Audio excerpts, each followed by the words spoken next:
Madam Chair, honorable distinguished delegates, ladies and gentlemen, as President of the Senate of Malaysia, I, on behalf of the Malaysian delegates to the 23rd Asia-Pacific Parliamentary Forum, APPF, Quito, Ecuador, I would like to record our greatest appreciation to the organizing committee and to the government of Ecuador for the kind hospitality, warm welcome accorded to the Malaysian delegates ever since we arrived in your beautiful country. Ladies and gentlemen, on behalf of the Malaysian government, we would like to convey our profuse thanks and gratitude for the support and majority of 187 votes out of 192 votes casted given to Malaysia to win the seat at the United Nations Security Council, UNSC, for the term 2015 to 2016. Malaysia's priorities in the UNSC will be to continue to advocate a vision of peace and moderation, promote mediation as an approach towards peaceful conflict resolution, promote an enhancement of peacekeeping operations, promote peaceful building through technical support for countries emerging from conflict, and encourage continued discussion on the reform of the United Nations Security Council. We will endeavor to try our best to contribute meaningfully to ensure peace and security prevails in our current global situation. Ladies and gentlemen, Malaysia believes that it is important for the region to adapt itself to the current security challenges that is facing us. These challenges are multifaceted, multidimensional, and transnational in nature, requiring all the Asia-Pacific countries to further strengthen their commitment to promote meaningfully dialogues and undertake practical cooperation. Based on the principles of moderation, Malaysia currently propagates the global movement of moderates, or the so-called GMM. The call for global movements of moderates is to reject any form of extremism and terrorism in all its forms.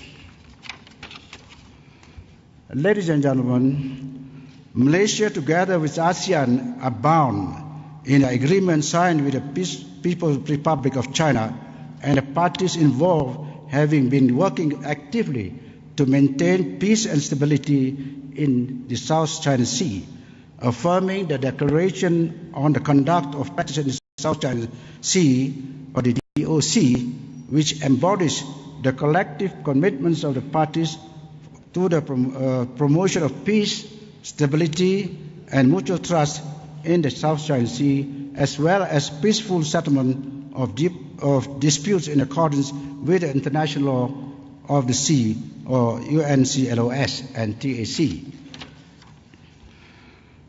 Well, I would like to inform, ladies and gentlemen, the ill-fated tragedies happened to the Malaysian Airlines MH370 and MH17.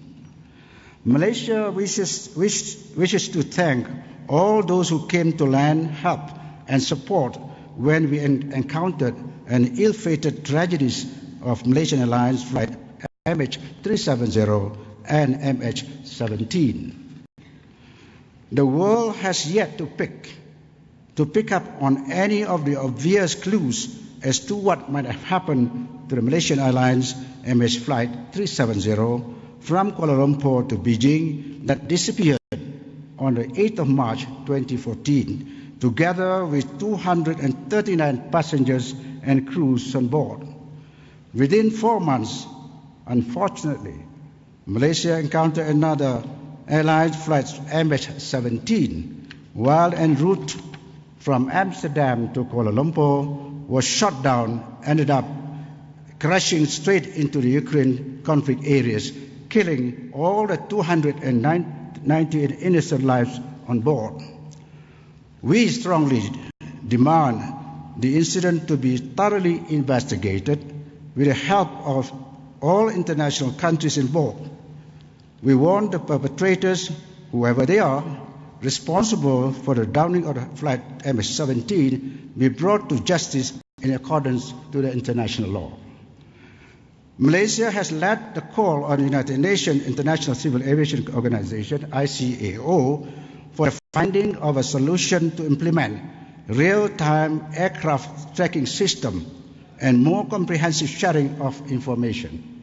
This necessity has once again been brought into even more urgent focus by the most recent Air Asia flight QZ 8501 sudden disappearance from the radar amid stormy weather. The fatal crash was subsequently located more than 48 hours later.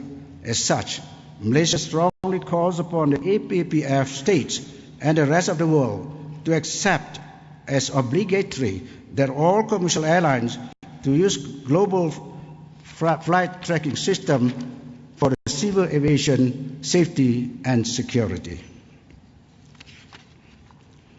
Ladies and gentlemen, the active participation of countries in the Asia-Pacific region security architecture has indeed added great depth and strategic dimension to the discussion and activities undertaken by the various political and security frameworks in the region.